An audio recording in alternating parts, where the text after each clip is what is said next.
Hello' guys, কি খবৰ? নিশ্চয় সকলোৰে ভাল। আজি ভিডিঅ'টো মই আবেলিৰ পৰা ষ্টাৰ্ট কৰিছোঁ। ভাবিলোঁ সদায়নো কিমান দোকানৰ আলু দাইল খাই থাকিম, সেয়ে ভাবিলোঁ অলপমান পুৰৈ পাত ছিঙি লওঁ।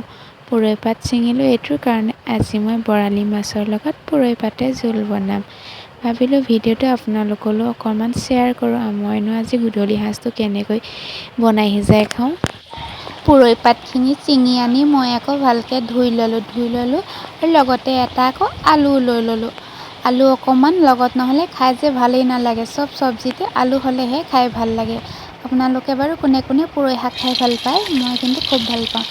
এইফালে আকৌ মই মাছখিনি অকণমান ৰং গুড়া সানি লৈ তেলত ফ্ৰাই কৰি ল'লোঁ।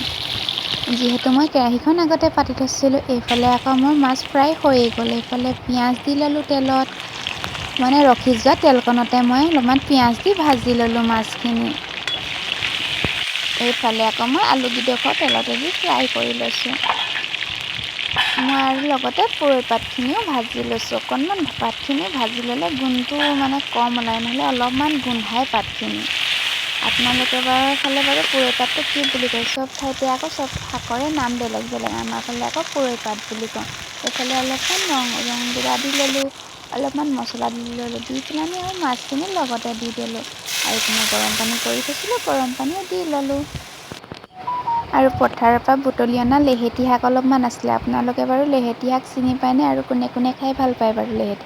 মই কিন্তু বৰ ভাল পাওঁ। সেইপিনে আকৌ লেহেতী শাকখিনি কাটি লৈ অলপ ভাজি ল'লোঁ তেল অকণমান দি। ইয়াত কিন্তু মই আলু চালু অকণো মিক্স কৰা নাই, এনেই সুন্দাকৈ ভাজিছোঁ। এইফালে আকৌ মোৰ ভাত, এইপিনে শাক হৈ গ'ল, এইপিনে ভাজি, এইপিনে ভাত, এইপিনে মাছৰ জোল লৈ লৈ। মোৰ ভিডিঅ'বোৰ চাই ভাল পালে লাইক এটা কৰি দিব।